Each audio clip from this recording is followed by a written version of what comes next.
Hi friends, welcome to my daily vlog channel. இன்றைக்கி Ambur chicken biryani எப்படி செய்யுதுன்னு பார்க்கலாம் வாங்க. அதுக்கு தேவையான பொருட்கள்: ஹோல் கரம் மசாலா எடுத்து வச்சுருக்கேன். இஞ்சி பூண்டு பேஸ்ட் அரைச்சி ரெடியாக இருக்குது.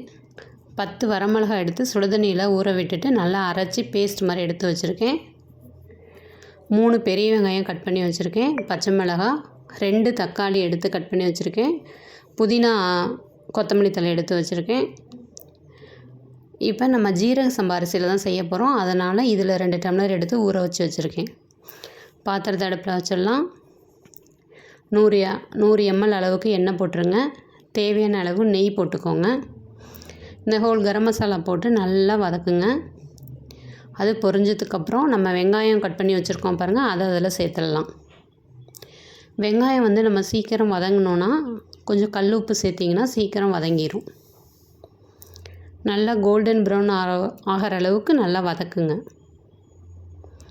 வதக்கிட்டு நம்ம இதில் இப்போ இஞ்சி பூண்டு பேஸ்ட்டு சேர்த்துடலாம். நான் ஒரு நல்ல 3 ஸ்பூன் அளவுக்கு நல்லா ஃபுல் ஸ்பூனில் சேர்த்துருக்கேன். சேர்த்துட்டு அதையும் சேர்த்து நல்லா வதக்கிடுங்க.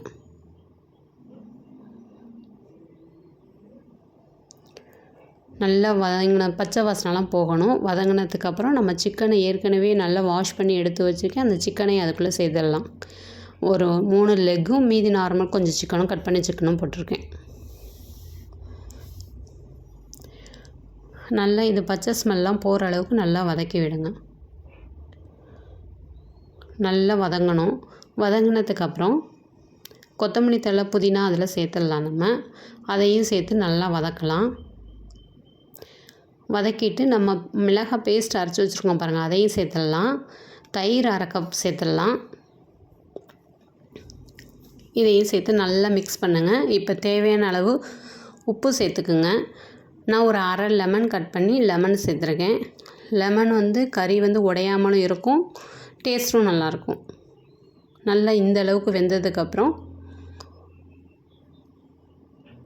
1 டம்ளர் தண்ணி எடுத்து அதில் விட்டு ஒரு 10 நிமிஷம் சிக்கனை வேக விடுங்க.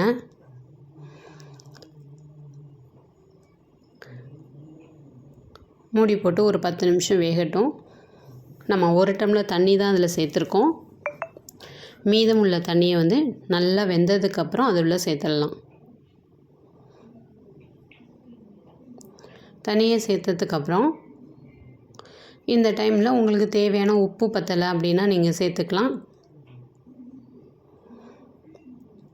நல்லா மிக்ஸ் பண்ணி விடுங்க. இது நல்லா கொதிக்கணுங்க. நல்லா இந்த அளவு கொதித்ததுக்கப்புறம் நம்ம வடிகட்டி அரிசி ரெடியாக வச்சுருக்கோம். அந்த அரிசியை இதுக்குள்ளே சேர்த்துடலாம். அரிசியை சேர்த்துட்டு அடுப்பை ஹை ஃப்ளேமில் வைக்காதீங்க, மீடியம் ஃப்ளேமில் வச்சுக்கோங்க.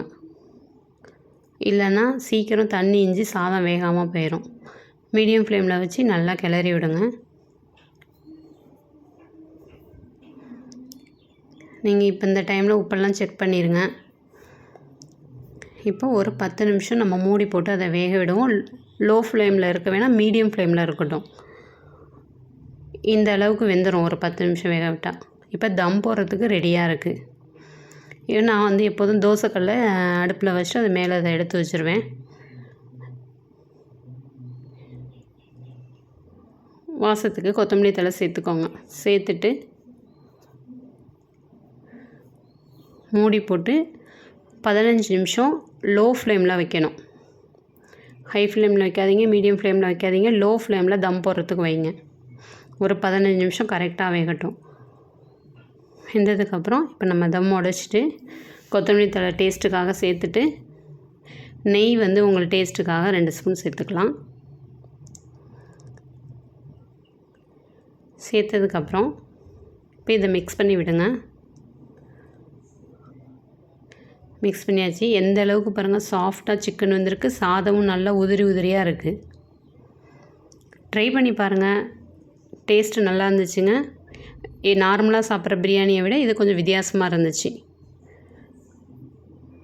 ட்ரை பண்ணி பார்த்துட்டு கமெண்ட் செக்ஷனில் லைக் பண்ணுங்கள், ஷேர் பண்ணுங்கள், சப்ஸ்கிரைப் பண்ணுங்கள். Thank you to all.